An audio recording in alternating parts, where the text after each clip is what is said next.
Bismillahirrahmanirrahim. Assalamualaikum warahmatullahi wabarakatuh. Alhamdulillahirabbil alamin. Assalatu wassalamu ala asyrofil anbiya'i wal mursalin wa ala alihi wa sahbihi rasulillah ajmain. Rabbi shrah li sadri wa yassir li amri wahlul 'uqdatam min lisani yafqahu qawli. Alhamdulillah, puji syukur kita ucapkan kehadirat Allah Subhanahu wa taala. Allah yang Maha Pengasih lagi Maha Penyayang, yang Maha Rahman, yang Maha Rahim. Allah yang Maha Tunggal, yang Maha Esa, yang Maha Ahad, yang tempat bergantungnya seluruh makhluk. Allah yang tidak pernah beranak dan tidak pernah diperanakan. Tidak ada semisal dengannya. Laisa kamitslihi syai'un. Salawat dan salam kepada Rasulullah sallallahu alaihi wasallam. Allahumma shalli ala Muhammad wa ala ali Muhammad. Uswatun hasanah dan contoh suri tauladan hidup buat seluruh umat manusia. Saudara sekalian, bertemu kembali kita pada kesempatan kali ini masih berbicara tentang perbandingan agama. Kali ini kita akan membicarakan tentang sosok yang begitu fenomenal, sosok yang begitu tersohor begitu ya, di kalangan kekristenan. Umat Kristen pasti mengenal sosok yang akan kita bicarakan kali ini. Apalagi Kristen Protestan. Dia seorang tokoh, dia seorang, ya boleh dikatakan pahlawan lah, dikatakan begitu. Seorang pahlawan di kekristenan, khususnya di Protestan, yang memberikan warna tersendiri terhadap kekristenan, yang begitu banyak memberikan protes dan penilaian-penilaian terhadap kekristenan awal, sehingga menyebabkan pada akhirnya Kristen itu terpecah menjadi ada Katolik dan ada Protestan begitu.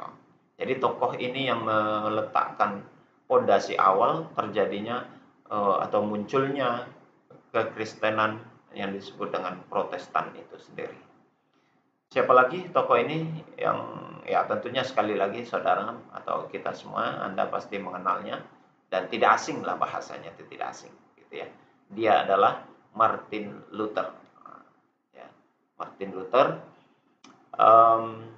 ya seperti yang saya katakan tadi, cukup fenomenal, bukan cukup lagi, memang terkenal ya.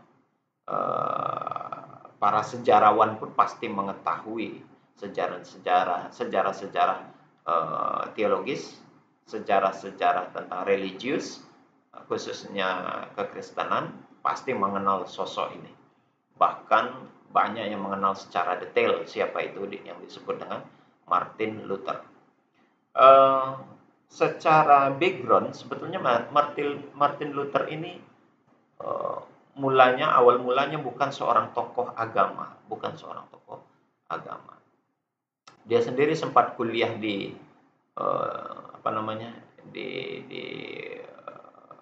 bidang hukum gitu. Ya, dia kuliah bidang hukum. Martin Luther itu sosok berkebangsaan Jerman ya. Berkebangsaan Jerman, sedangkan waktu itu Katolik itu agama satu-satunya Kristen ya. Kristen itu masih dalam bentuk agama Katolik gitu ya. Dan dia sendiri Martin Luther ini pada mulanya adalah beragama Kristen Katolik gitu. Jadi dia hidup di abad ke-15 begitu ya. Pola pikir dia memberikan pengaruh dan berdampak terhadap gereja, terhadap perkembangan dan ajaran-ajaran gereja pada waktu itu. Ya, dia memberikan banyak kritikan, banyak sorotan, banyak penilaian tentang hal-hal yang negatif berkaitan kekristenan di masanya begitu ya, begitu. Sehingga dia memunculkan banyak ide, banyak hal dan banyak protes, sehingga ya awal mulanya dia sendiri tidak ada yang mengikutinya, bahkan kekristenan pada waktu itu tidak menerima, banyak yang menolak, apalagi gereja tidak menerima tentang keberadaan dan tentang pola pikirnya Martin Luther. Namun dia tidak putus asa, tidak tinggal diam, tetap berjuang untuk untuk tetap bisa menyalurkan dan mengedepankan serta memunculkan, mengembangkan pola pikirnya tentang kritik-kritik terhadap kekristenan. Ya, seperti saya katakan tadi, dia sempat kuliah di jurusan hukum di Universitas Erfurt ya, mengambil bidang hukum. Cuman masalahnya dia tidak selesai di dalam perkuliahannya, dalam pendidikannya, sehingga tidak tuntas. Dan kalau kita bilang dia banting setir lah, karena ingin memperdalam, ingin membersihkan hatinya, ingin mendekatkan dirinya kepada Tuhan, sehingga dia masuk ke biara waktu itu ya, biara Augustinian ya, yang ada di Erfurt tersebut ya. Keputusan dia untuk banting setir ya, dari berpendidikan tentang hukum lalu memperdalam agama, itu merupakan ya keinginan hati dia pada dasarnya untuk membersihkan hatinya, untuk mencari jati dirinya. Kemudian dia mulai mengkaji, mulai mempelajari tentang agama-agama, bukan ya, tentang kekristenan, maksudnya tentang Kristen waktu itu yang masih adalah Katolik begitu ya. Ya di tahun 1506 ya, 1506 Martin Luther memutuskan untuk menjadi seorang biarawan. Nah, ini banting setir. Semenjak dia menjadi seorang biarawan, nah disinilah mulai kisah perjalanan hidupnya itu dimulai. Berkaitan tentang pola pemikirannya tentang kekristenan, tentang agama yang dia anut tentunya. Ya, sekitar 1506 Masehi itu ya. Ya, dia hidup di dalam biara. Martin Luther sendiri berpikir dan banyak merenung, banyak berpikir tentang banyak hal juga yang dia pikirkan begitu. Dia memiliki keyakinan bahwa keselamatan yang diperoleh karena iman dan diberikan langsung oleh Tuhan. Jadi bukan karena perantara Yesus gitu ya. Menurut dia begitu, bukan karena gereja, maksud saya itu. Bukan melalui gereja, tapi langsung melalui Tuhan Yesus, gitu maksud saya tadi. Iman itu bukan melalui perantara siapapun menurut dia, tapi langsung antara dia dengan Tuhannya. Itu yang menjadi konsep awal daripada teologisnya dari Martin Luther ya.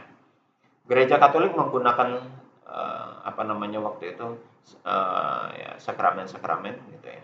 Sampai sekarang sih sakramen-sakramen itu masih berlaku di dalam Katolik yang dan pelayanan gereja untuk menyalurkan rahmat keselamatan. Nah, ini salah satu yang yang ditentang oleh Martin Luther itu, bahwasanya menurut dia keselamatan itu bukan melalui sakramen gereja itu. Keselamatan itu langsung dari Tuhan, langsung dari zat yang dipertuhankan. Jadi bukan melalui denominasi gereja, khususnya melalui sakramen-sakramen itu. Itu menurut pemahaman Martin Luther ya. Pemikiran Luther ini menimbulkan kontroversi ya dengan sesama biarawan lainnya. Jadi tidak saja terhadap secara besar kaum agamawan waktu itu, tapi sesama biarawan saja Martin Luther ini sudah menjumpai banyak pertentangan-pertentangan, penolakan-penolakan, dan juga banyak hal-hal yang tidak sejalan lah bahasanya atau begitu, sehingga tidak jarang mendapat benturan-benturan begitu. Nah, selain dalam konsep tentang keselamatan tadi ya, terhadap keselamatan jiwa manusia, terdapat juga hal-hal yang memicu pergerakan reformasi gereja yang dilakukan oleh Martin Luther tersebut. Sejarah terpisahnya Katolik dan Protestan ya, ini tidak terlepas dari kebijakan gereja di masa waktu itu. Luther sendiri ada mengeluarkan beberapa pendapat bahwa kebijakan-kebijakan gereja sudah menurut pandangan Martin Luther sudah banyak yang tidak lurus lagi. Artinya sudah banyak yang keluar dari konteks kebenaran yang ada di dalam kekristenan itu sendiri. Jadi sudah mulai banyak penyimpangan lah bahasanya itu begitu ya. Tidak lurus dan banyak sekali aturan dan penyimpangan dan beberapa hal yang menyolok begitu ya, yang apa namanya, yang memberikan ini begitu pantas untuk direformasi. Nah, bahasanya itu begitulah ya, yang menyolok dan pantas untuk dirubah dan diperbaiki begitu menurut Martin Luther. Hal apa yang membuat penilaian Martin Luther terhadap gereja waktu itu sehingga harus dia memberontak, dia harus memprotes akan hal itu? Di antaranya saudara tentang penyogokan. Nah, suap lah bahasanya itu begitu ya. Dilihat oleh Martin Luther waktu itu banyak sekali pemeluk atau pemuka-pemuka agama pada waktu itu yang menyalahgunakan ataupun melakukan sogokan ataupun ya penyonggokan ataupun suap lah demi memperoleh kekuasaan dan kedudukan sosial yang tinggi. Jadi apa namanya? Untuk mendapatkan status sosial, pangkat, kedudukan, jabatan lah dalam kehidupan sehari-hari dan juga dalam kehidupan gereja tersebut, mereka banyak melakukan suap menyuap. Ya, jadi ternyata terjadi apa namanya? Ya rasuah gitu ya bahasa Melayunya. Terjadi rasuah, penyogokan terhadap di dalam gereja itu, di dalam mencari strata ataupun kedudukan sosial. Nah, itu yang tidak diterima oleh Martin Luther, itu salah satunya. Sehingga ini dianggap satu hal yang tidak benar. Ya memang tidak benar kalau dalam untuk mendapatkan satu jabatan perlu terjadi penyogokan begitu ya. Itu yang pertama saudara. Kemudian hal yang lain yang dipandang oleh Martin Luther ini satu hal yang tidak pantas untuk ditiru dan tidak pantas untuk dicontoh adalah perilaku amoral Paus waktu itu. Nah, ini yang cukup menghebohkan. Pernah sempat terjadi satu permasalahan yang besar tentang permasalahan yang didengar di masanya tentang amoralnya Paus. Ini dalam hierarki gereja Katolik, seorang Paus adalah tokoh yang sangat dihormati dan akan selalu dijadikan keteladanan, maksudnya begitu. Jadi Paus itu kan seorang sosok teladan, dia hormati, dicontoh, ditiru. Namun masalahnya terjadi perilaku amoral waktu itu yang dilakukan oleh oleh Paus itu sendiri ya.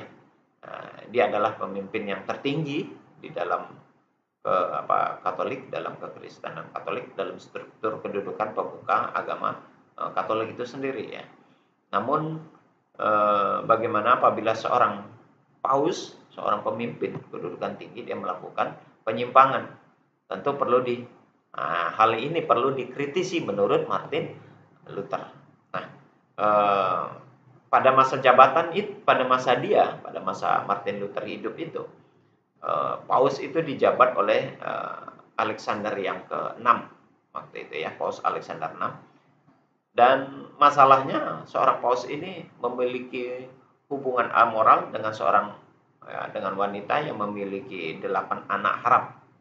Bahayanya begitu tuh ya, dengan seorang wanita ya.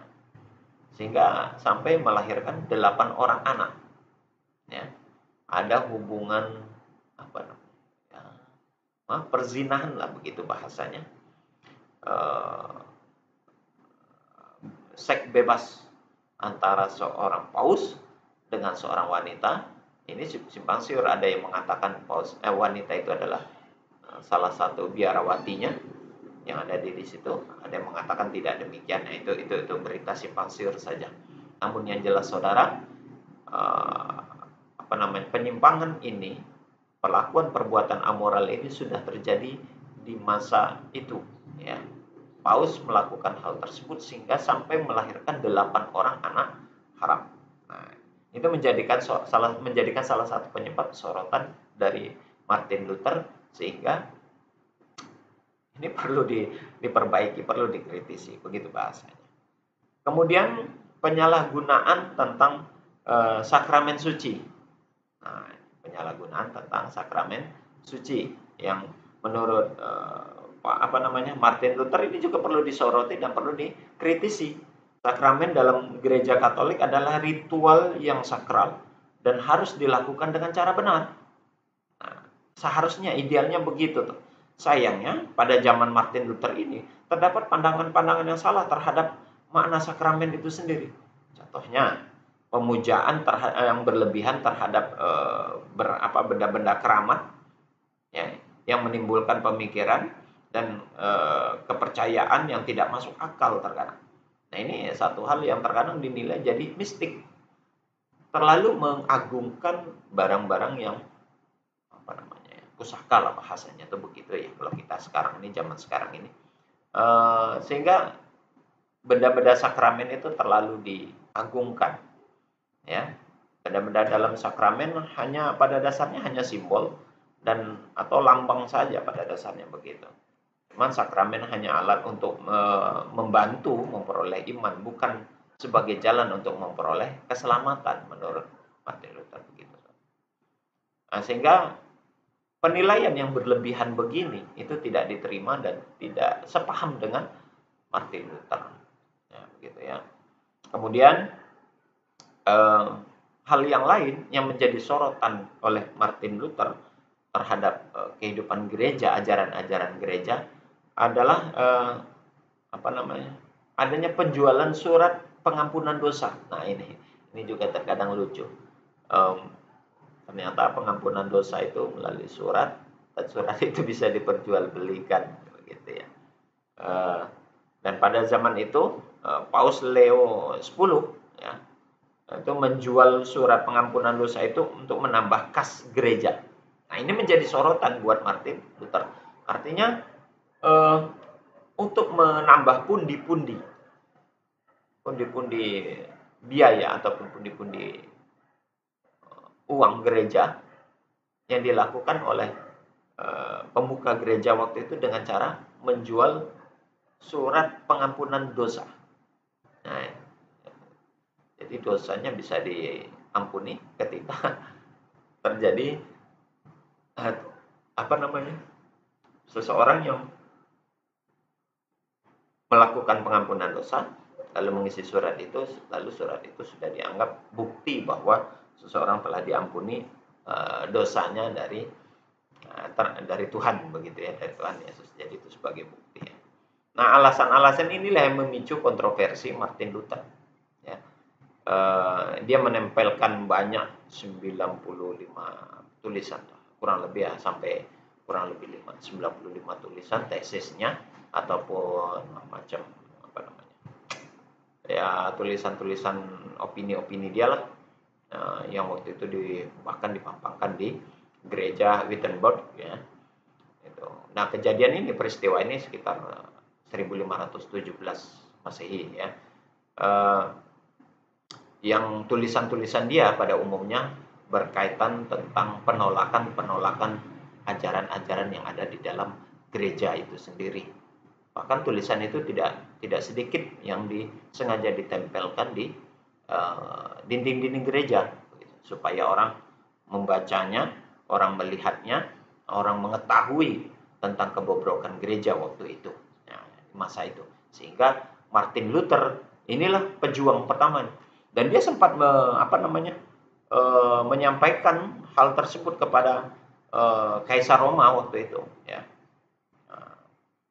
Itu sekitar tahun 1520 Martin Luther meminta Kaisar Roma untuk segera mereformasi gereja, ya, dan berhenti tunduk pada kekuasaan Paus. Jadi makanya di Protestan dia tidak menerima tentang keberadaan Paus, gitu. Kalau di Katolik kan Paus itu sosok yang tertinggi, ya, di Vatikan itu, ya,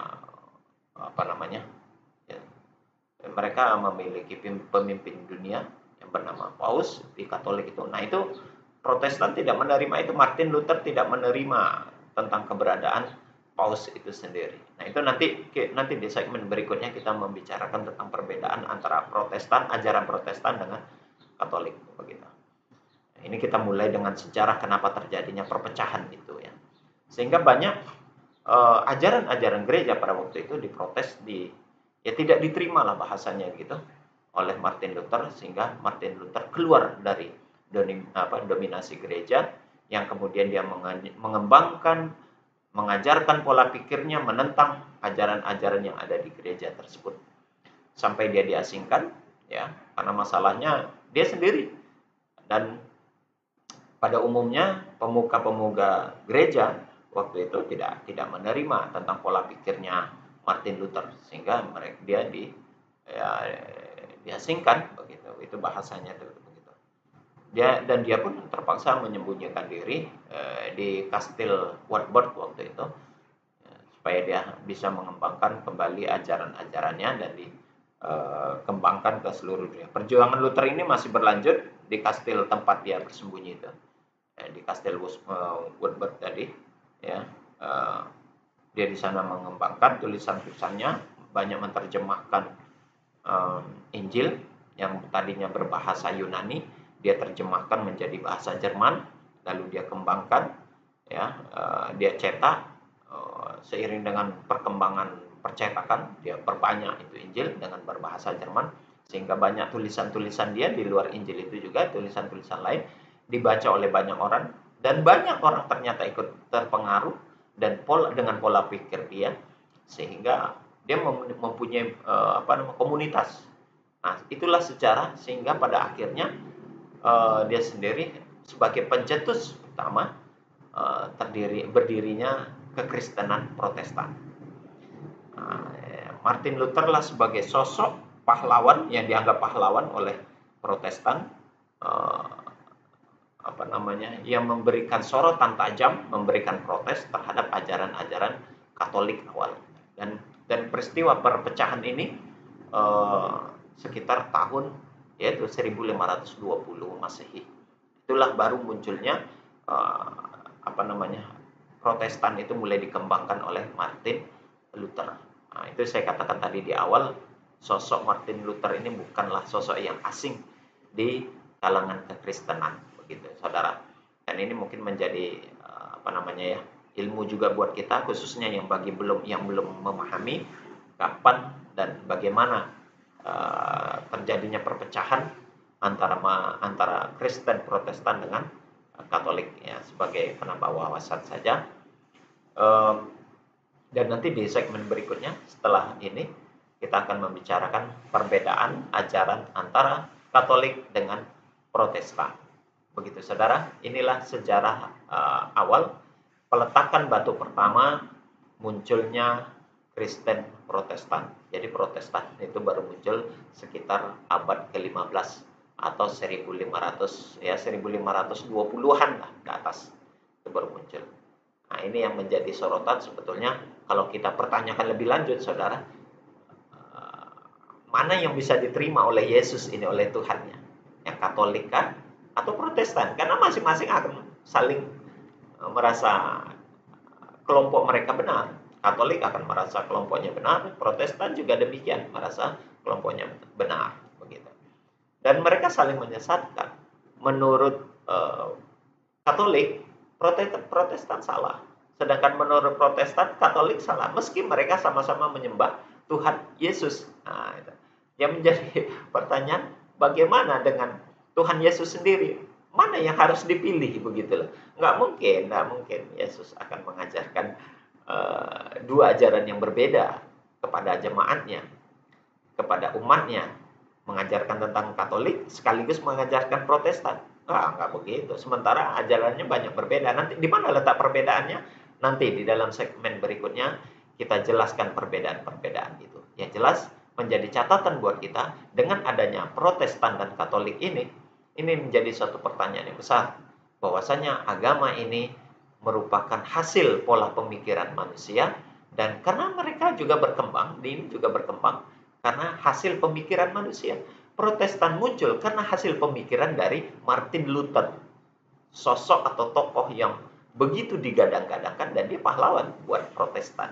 Nah, bagaimana dengan Katolik? Ya itu jauh hasil pemikiran sebelumnya. Maka ini menjadi pola pemikiran kita. Benarkah Katolik dan Protestan ini agama yang turun dari Tuhan? Nah, gitu ya. Karena kalau turun dari Tuhan ini baru muncul 1520-an Masehi ini, Protestan ini, yang pada awalnya dia masih Katolik begitu. Begitu saudara, sebagai pemikiran kita semua, silahkan kita mengembangkan pola pemikiran dalam mengkritisi dan menyikapi perbedaan-perbedaan ini. Semoga ini bermanfaat dan menambah wawasan kita semua. Kita tutup dengan kafaratul majelis. Subhanakallahumma wa bihamdik asyhadu an la ilaha illa anta astaghfiruka wa atubu ilaik. Assalamualaikum warahmatullahi wabarakatuh.